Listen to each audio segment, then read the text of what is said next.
حضرت بلال رضی اللہ عنہ ایک حبشی غلام تھے جنہوں نے سب سے پہلے اسلام قبول کیا۔ جب انہوں نے توحید کا اعلان کیا تو ان کے مالک امیہ بن خلف نے ان پر ظلم کے پہاڑ توڑ دیے۔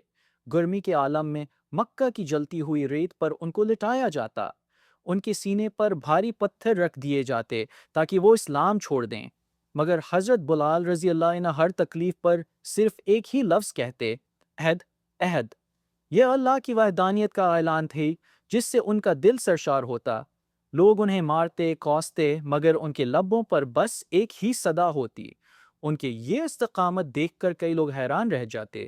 حضرت بلال رضی اللہ عنہ کا جسم زخمی تھا مگر ان کا ایمان مضبوط۔ وہ جانتے تھے کہ دنیا کا دکھ وقتی ہے مگر آخرت کا انعام ہمیشہ کا ہے۔ ہر مر کے ساتھ ان کا یقین اور بڑھ جاتا۔ ان کے صبر اور حوصلے نے ایمان والوں کے دلوں میں جوش ہے پیدا کیا۔ جب حضرت ابو بکر صدیق رضی اللہ عنہ نے ان پر ظلم دیکھا تو وہ برداشت نہ کر سکے۔ انہوں نے امیہ بن خلف سے حضرت بلال رضی اللہ عنہ کو خرید لیا۔ انہوں نے کہا، یہ آزاد ہیں، اللہ کے راستے کے مسافر ہیں۔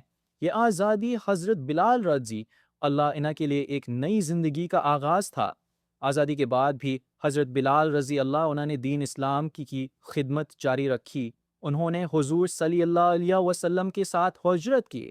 مدینہ میں وہ پہلے مؤذن بنے جن کی آواز میں جنت کی خوشبو تھی۔ ان کی اذان سنتے ہی مدینہ کے باسیوں کے دلوں کو سکون ملتا تھا۔ ہر فجر، ہر نماز میں ان کی اذان لوگوں کو اللہ کی طرف بلاتی۔ حضور صلی اللہ علیہ وسلم ان کی اذان سن کر خوش ہو جاتے۔ حضرت بلال رضی اللہ عنہ کی آواز میں ایک روحانی طاقت تھی۔ ان کی اذان سن کر لوگ روتے اور اللہ کے حضور جھک جاتے۔ جب حضور صلی اللہ علیہ وسلم کا وصال ہوا، حضرت بلال رضی اللہ عنہ غم سے ڈل ہو گئے۔ انہوں نے اذان دینا چھوڑ دی کیونکہ وہ نبی پاک صلی اللہ علیہ وسلم کو نہ دیکھ پاتے۔ اذان کے ہر کلمے کے ساتھ ان کے آنسو بہتے۔ ان کا دل ٹوٹ چکا تھا کیونکہ ان کے محبوب نبی اب ان کے سامنے نہ تھے۔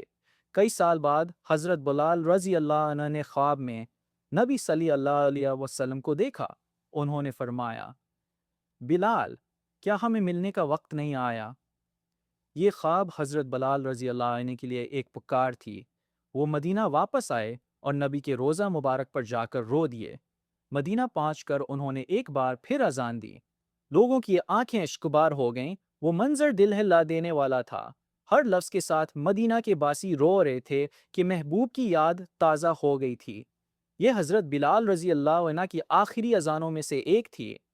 حضرت بلال رضی اللہ عنہ کی زندگی ہمیں صبر، استقامت اور عشق رسول کی علی مثال دیتی ہے۔